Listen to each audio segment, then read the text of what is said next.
What is up, guys? DC5 James here. Now, if you're in the market for a fun and reliable used Honda that's got a ton of potential and aftermarket support, let me introduce you to the Acura RSX.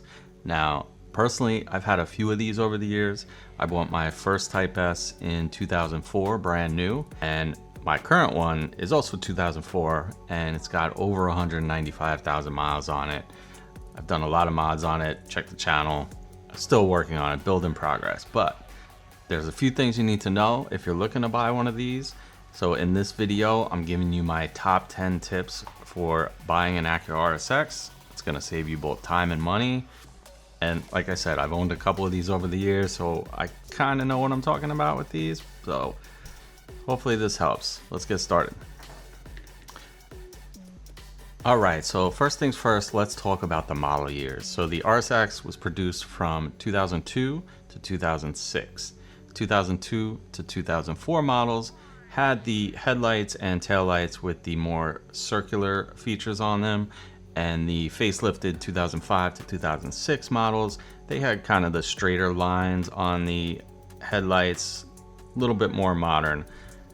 There was a slight performance upgrade for the 2005 to 2006 Type S models that we'll cover in the next tip, but for the most part, the choice is really personal preference.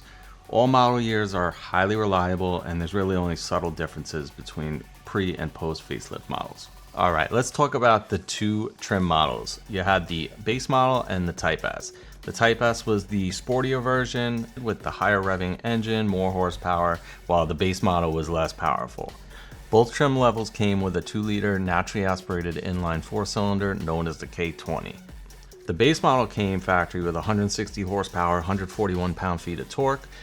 The base model was available in either a 5-speed manual or automatic trans. The Type S model is where this car really shines, and in my opinion, if you're looking to buy an RSX and you have the budget, definitely get the Type S. You will not be disappointed.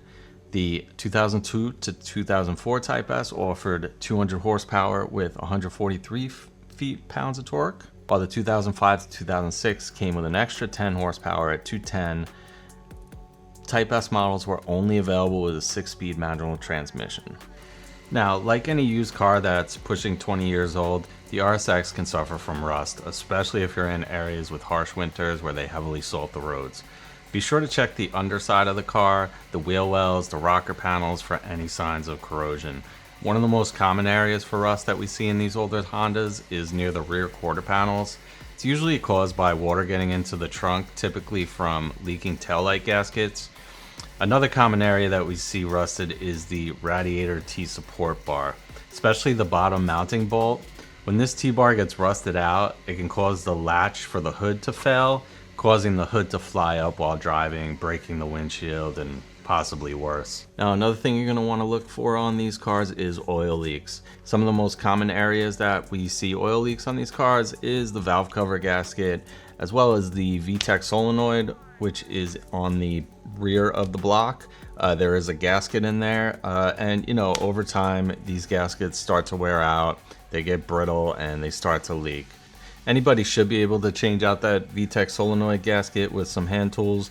It can be a little tricky getting behind there, but with enough time and patience, it can be done. Now, if you have your eye on a model that has a manual transmission, such as the Type S, you want to make sure the shifting is smooth, especially going from second to third. The synchros on these are known to wear out and cause issues, causing either a grind or a pop out. On my specific car, I will be soon pulling the transmission out to replace the clutch, as well as a full rebuild kit from Synchrotech to put in carbon synchros. That should resolve the issue. Some other people have mentioned that switching to a different MTF like Synchromax have fixed that issue. I personally haven't tried that, so I can't really speak on it, but it may be worth a shot. Again, something to be mindful of. If you test drive one and it's like really difficult to put it in a third gear, yeah, definitely a red flag. Maybe look for a different one. But I can tell you, even on my brand new Type S when I bought it in 2004, within a year or so, I was having a little bit of grinding going from second to third gear. So it's a very common issue on these. Just something to look out for. Now, another tip I have for you guys, try to find one that hasn't been modified or abused. It's going to be hard. If you're looking on something like Facebook Marketplace, it can be difficult. You know, these cars, as they aged, a lot of them were bought up by younger people, teenagers. You know, they did a lot of abuse to these cars. You're going to see a lot of clapped out examples. But my best advice would be try to find one that is, you know, like a single owner, maybe somebody that was a little bit older, an adult, that just kind of drove it around town. With my latest RSX, that's what I did. You know, it was like a 60-year-old woman.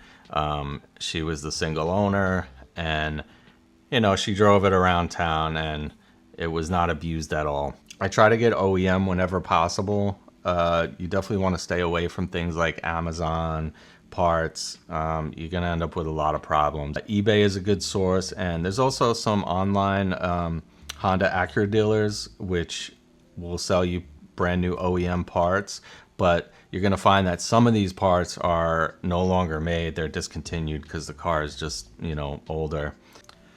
So there you have it. Those are my tips. I think I did about 10 of them. But yeah, if you're looking to buy an Acura RSX, I would definitely look at these things that I mentioned. Keep them in mind. It's a great daily driver. They're really reliable. Till next time, guys, this is DC5 James. Thank you for checking out my video. And if you haven't already, make sure you hit that like and subscribe button.